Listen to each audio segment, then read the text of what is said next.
दोस्तों नमस्कार, मेरा नाम गोविंद गुप्ता है और आज का जो हमारा ट्रेनिंग का टॉपिक है वो काइजन। जो हमारा आज का कंटेंट है वो है व्हाट इज काइजन, काइजन क्या होता है, काइजन के फादर कौन हैं और हमारा मुद्दा क्या होता है जिसमें कि हम काइजन कर सकते हैं, और उसके बाद हमें कितने टाइप के वेस्टेज होते हैं हम उसके बारे में जानेंगे।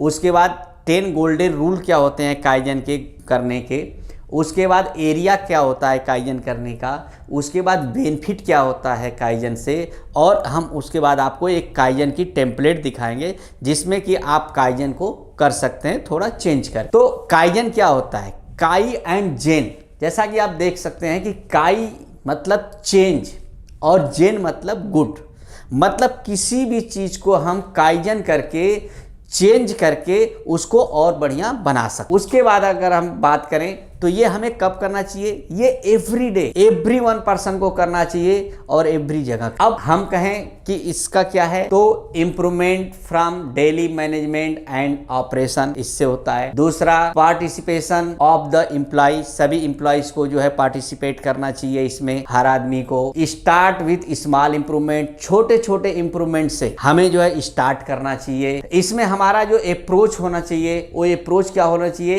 एलिमिनेट हार्ड वर्क, यानी कि हमारे जो हार्ड वर्क हो रहे हैं उनको हम कैसे एलिमिनेट कर सकते हैं। मोटिवेशन, हम अपने एम्प्लॉयज को कैसे मोटिवेट कर सकते हैं, उसको कैसे हम जो है और बेटर बना सकते। तो ये काइजन करने का जो बेनिफिट होता है। अब इसके फादर कौन है, मसाई इमाई। जो मसाई इमाई जी थे उन्होंने इस काइजन का जो आविष्कार किया था, ये जापानी ऑर्गेनाइजेशन में काम करते थे। अब दोस्तों आगे बढ़ते हैं कि मुद्दा क्या होता है। तो हम मुद्दा क्या होता है कि वेस्टफुल एक्टिविटी जो होती है उसको हमें एलिमिनेट करना चाहिए। मुद्दा के अंदर वेस्टफुल एक्टिविटी आती है। इसको हम देखेंगे तो 8 टाइप के जो मुद्दा है, जो 8 तरह के मुद्दा, उसको मैंने 2 टाइप से दिखाया है और एक टाइम डाउन टाइम। ये 2 तरह से है लेकिन कंसेप्ट सेम है कि पहला जो है टाइम मूड में आता है कि transportation, inventory, motion, waiting, over production, over processing, defect, skill, non utilization, talent. अगर हम उसी को डाउन टाइम में देखते हैं तो डाउन टाइम में सबसे पहले आ जाता है defect, over production, waiting, non utilized talent, transportation, inventory,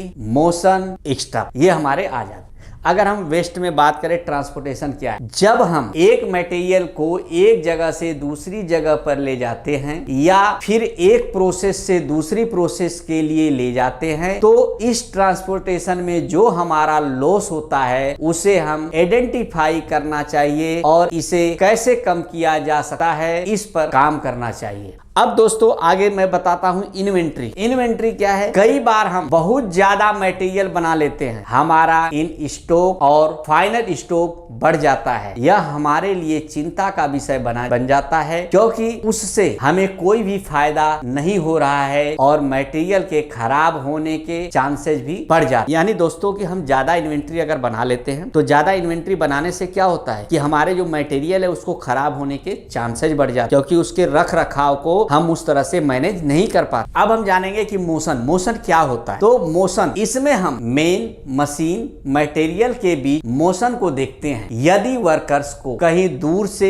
ऊपर से या नीचे से मटेरियल को लेना पड़ जा रहा है तो मोशन काफी ज्यादा होता है, इसे हमें कम करने की कोशिश करना चाहिए। यानी दोस्तों कि अगर हम कोई मटेरियल है, जैसे हमारा कोई प्रोसेस चल रहा है और उस प्रोसेस में ऑपरेटर को मटेरियल लेने के लिए जो है फटीक लगा है, यानी कि उसको ऊपर से मटेरियल उठाना पड़ता है, उसको जो है नीचे झुक करके मटेरियल उठाना पड़ता है या उसको एक जगह से दूसरे जगह मटेरियल लाना पड़ता है, तो ये हमें आइडेंटिफाई करना होता है और हमें उसको कम करना। नेक्स्ट वेट, यानी कि एक प्रोसेस के बाद दूसरी प्रोसेस के लिए काफी समय तक इंतजार करना पड़ता है। इसके लिए हमें स्टैंडर्ड टाइम को फॉलो करना चाहिए ताकि टाइम ना आए और प्रोसेस स्मूथली चलती रहे। दोस्तों टाइम जो वेट होता है, जो इंतजार करना पड़ता है कि एक प्रोसेस हमारा हुआ, अब एक प्रोसेस का जो साइकिल टाइम है वो कम है, दूसरे प्रोसेस का साइकिल टाइम ज्यादा है, तो इसके बीच में जो वेट करना पड़ता है वो हमारी क्या है, वेस्ट है। या हम एक प्रोसेस यहां लगा दिए, दूसरा प्रोसेस हम 10 फीट की दूरी पे लगा दिए, उसके बीच में 3 मशीनें आ गई। अब हमारे को एक ऑपरेटर लगाना पड़ता है कि वहां से पार्ट उठा करके दूसरी मशीन पे ले जाए, तो ये जो मूवमेंट है वो क्या है, वेस्ट है। तो हमें इंतजार जो होता है, इंतजार हमें नहीं कराना है। उसके बाद दोस्तों आइए हम देखते हैं कि ओवर प्रोसेसिंग क्या होता है और इसको हमें कैसे खत्म कर। तो जब हम एक ही प्रोसेस को इतना ज्यादा ओवर प्रोसेस कर लेते हैं कि दूसरी प्रोसेस के लिए बहुत ज्यादा इन्वेंट्री इकट्ठी हो जाती है, उससे मटेरियल खराब भी हो सकता है। इसे हमें अवॉइड करना चाहिए। दोस्तों ओवर प्रोसेसिंग यानी कि हमारे किसी भी पार्ट में 4 ऑपरेशन है। अब 4 ऑपरेशन में हमने क्या किया कि हमने पहला ऑपरेशन लगा लिया और पहला ऑपरेशन लगाने के बाद हमने उसकी इन्वेंट्री बना ली। उसके बाद हम 1 घंटे 1.5 घंटे के बाद हम दूसरा प्रोसेस लगा रहे हैं। तो अब क्या हो जाएगा कि जो इन्वेंट्री बनी हुई है वो डैमेज होने के चांसेस होंगे, वो गिरेंगे तो खराब होंगे और खराब होंगे तो हमारा वेस्टेज। तो हमें जो है ये ना करके हमें सिंगल पीस फ्लो हमेशा चलाना, किसी भी पार्ट का स्टार्ट और एंड एक साथ होना चाहिए ताकि पार्ट फाइनल होकर के और वो सीधे जो है ट्राली में रख दिया जाए। तो इसको हमें देखना चाहिए अपने प्लांट में कि हमारा ओवर प्रोसेसिंग कहां पे हो रहा है। उसके बाद दोस्तों अब हम आते हैं ओवर प्रोडक्शन पे। ओवर प्रोडक्शन क्या होता है, अब इसके बारे में हम थोड़ा जानकारी ले लेते हैं। तो जब हमारे प्रोडक्ट की मार्केट डिमांड कम होती है और प्रोडक्ट ज्यादा हो जाता है, फिर मटेरियल बहुत ज्यादा मात्रा में इकट्ठा हो जाता है, जिससे उसे संभालने में परेशानी होती है। यानी ओवर प्रोडक्शन का मतलब कि अब मेरे को मार्केट में बेचना है 600 पीस और मैंने बना कितना लिया 6000, तो हमारा जो 5400 पीस जो है वो क्या हो गया, ओवर प्रोडक्शन हो गया, जिसमें कि हमारा मटेरियल भी लगा, हमारा मेन पावर भी लगा, हमारा इलेक्ट्रिसिटी भी लगा। तो अब उसको संभालने के लिए मुझे चाहिए जगह, उसको रखने के लिए चाहिए और वो डैमेज ना हो, उसको बार बार हमें देखना पड़ता है। तो हमें अपनी कंपनी में ये देखना होगा कि हमारा कोई भी पार्ट ओवर प्रोडक्शन ना हो, यानी कि जितनी रिक्वायरमेंट हमें है उतना ही पार्ट हमें प्रोड्यूस करना है, उससे ज्यादा पार्ट हमें नहीं बनाना है। उसके बाद दोस्तों आ जाओ डिफेक्ट्स। अब डिफेक्ट्स के बारे में हम कुछ जानकारी करें। जबकि किन्हीं प्रोडक्ट की रिजेक्शन हो जाती है तो उस पर रिवर्क करना पड़ता है, जिससे कि हमें दोबारा सारे काम करने पड़ते हैं, फिर से मशीनिंग करनी पड़ती है, लेबर कास्ट लगेगी और बहुत नुकसान होगा। अगर कोई दोस्तों हमने डिफेक्टिव पार्ट बना, अब हमारा डिफेक्टिव पार्ट किस टाइप का, यानी हमारे पार्ट में बर आ रहा है और हमने प्रोडक्शन कर, अब उसके लिए क्या करना होगा कि अब हमें जो है एक्स्ट्रा काम करना पड़ेगा कि हमें जो है उसको ग्राइंडिंग करना होगा। फिर ग्राइंडिंग करने के बाद वो हमें चेक करना होगा कि कहीं उसकी जो कटिंग एज है वो शार्प तो नहीं हो गई है, या होल के ऊपर अगर बर है उसको हमने ग्राइंड कर दिया तो हमें ये देखना पड़ेगा कि वो होल जो है बर के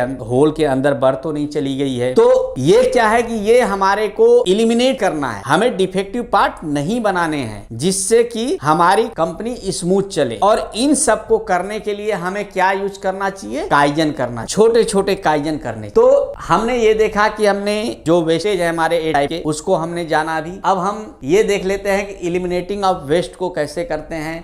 तो long setup times, unstable scheduled, unexpected down time, machine breakdowns, absenteeism, poor housekeeping, rework या स्क्रैप, बॉटलनेक या हिडन फैक्टर, ये सारे क्या होते हैं दोस्तों, हिडन फैक्टर होते हैं जो कि हमें इलिमिनेटिंग वेस्टेज के लिए करना पड़ता है। अब दोस्तों 10 गोल्डन रूल क्या होता है काइजन। तो अगर हम देखें तो यहाँ जैसा कि हमने लिखा है कि don't try to justify the past, challenging fixed idea, हमें चैलेंज करना चाहिए, आइडियाज लेने से। उसके बाद है बी पॉजिटिव, हमें हमेशा पॉजिटिव सोचना चाहिए कि हम ये कर सकते हैं, इसमें ये काम करेंगे तो ये बेनिफिट होगा, तो बी पॉजिटिव होना चाहिए। यूज डाटा नॉट, हमें डाटा को यूज करना चाहिए, हमें यूज विंडोज नॉट मनी, हमें work smart not hard work, हमें स्मार्ट वर्क करना चाहिए, हार्ड वर्क हमें नहीं करना चाहिए, हमें करेक्ट फेलियर इमीडिएटली, हमें जो फेलियर है उसको जो है हमें इमीडिएट जो है करेक्ट करना चाहिए। उसके बाद लीड बाय एग्जाम्पल, कोई एग्जाम्पल दे करके हमें उसको समझाना चाहिए। उसके बाद a team is better than one expert, हमें टीम वर्क में काम करना चाहिए न कि एक एक्सपर्ट के साथ। एक एक्सपर्ट आदमी उतना काम नहीं कर सकता जितना कि टीम कर सकता। उसके बाद हमें ये हमारे जो है गोल्डन रूल हैं जिनको कि हमें इम्प्लीमेंट करना चाहिए। दोस्तों अभी हमने काइजन के बारे में सीखा, अब हम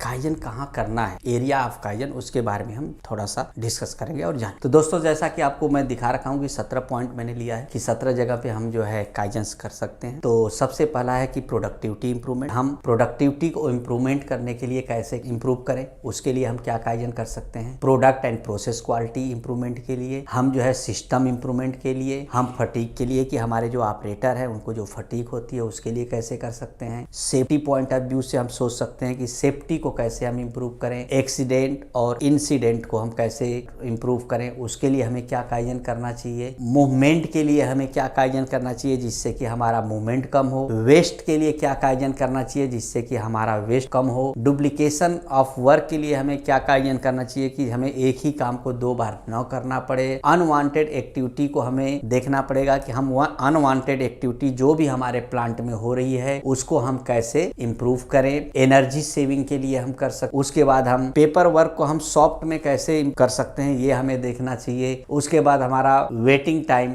जो हमारा होता है उसको कैसे हम कर, सर्चिंग टाइम को कैसे कर सकें। मटेरियल की ट्रेसेबिलिटी के लिए हमें क्या इंप्रूवमेंट करना है, क्या काइजन करना है। 5S के लिए हमें क्या काम करना है, क्या काइजन करना है, ये सारी चीजें हम देख सकें हैं। और इसी एरिया में हमें जो है दोस्तों क्या करना होता है कि छोटे छोटे इंप्रूवमेंट करने होते हैं और उसको फिर हमें काइजन फॉर्म में लाना है। अब बेनिफिट ऑफ काइजन करने से बेनिफिट क्या होता है, तो काइजन रिड्यूज वेस्ट। जो हम काइजन करते हैं उससे क्या होता है कि वेस्ट जो होता है वो रिड्यूज होता है। और क्या होता है, इंप्रूवमेंट आती है। और क्या होता है, result in higher employer morale and job satisfaction. यानी कि जब हम काइजन करते हैं तो उसका रिजल्ट अच्छा होता है और जब हम काइजन करते हैं तो एक जॉब सेटिस्फैक्ट्री मिलती है कि नहीं आज मैंने बहुत अच्छा काम किया, ये चीजें होती। दोस्तों अभी हम आपको ये दिखा रहे हैं काइजन फॉर्मेट। इस काइजन फॉर्मेट में हम जो भी कोई छोटी मोटी एक्टिविटी या कोई भी इंप्रूवमेंट करते हैं उसको हमें इस फॉर्मेट में ले आना होता है जिससे कि हम मैनेजमेंट को दिखा सकें और इसमें हम देखते हैं कि हमारा क्या बेनिफिट हुआ है। तो दोस्तों ये एक फॉर्मेट है जिसमें कि हम बिफोर एंड आफ्टर की पहले फोटो लगाते हैं कि हमारा बिफोर में क्या था और उसके बाद हमने आफ्टर में क्या। उसके बाद दोस्तों इसमें हमने सारी एक्टिविटी दिया रखा है कि हमने ये क्वालिटी के लिए किया, प्रोडक्शन के लिए किया, या हमने इसको मेंटेनेंस के लिए किया, सेफ्टी के लिए किया, जिसके भी लिए किया उसमें हम टिक लगा देते हैं। उसके बाद हम नीचे जो है लिख देते हैं दोस्तों कि हमारा पहले क्या था, अब क्या मैंने किया और उसका बेनिफिट क्या। उसके बाद इसको जो है हम देखते हैं कि इसमें कौन सजेस्ट किया था, उसका नाम आना चाहिए क्योंकि उसको भी एक मोटिवेशन मिलना चाहिए। उसके बाद इसको किसने जो है अप्रूव किया और इसको किसने इम्प्लीमेंट, ये चीजें इस काइजन सीट में आती हैं जैसा कि आपको मैं दिखा रहा हूं। तो दोस्तों आज हमने काइजन के बारे में सीखा कि काइजन क्या है कि चेंज फॉर द बेटर, यानी कि हमें चेंज करते रहना चाहिए अच्छी चीजों के लिए। कोई भी चीज है उसको हमें ये देखना चाहिए कि हम कैसे इसको चेंज करके और बेटर बना सकते। तो इस चीज को आज हमने सीखा और हमने आपको फॉर्मेट भी दिखाया। हमने आपको जो है इसमें ये बताया कि हमें किस एरिया में जो है काइजन करने चाहिए, इससे हमें क्या बेनिफिट होता है। तो आज का जो टॉपिक था काइजन, जिसके बारे में मैंने आपको पूरी जानकारी। थैंक यू, धन्यवाद।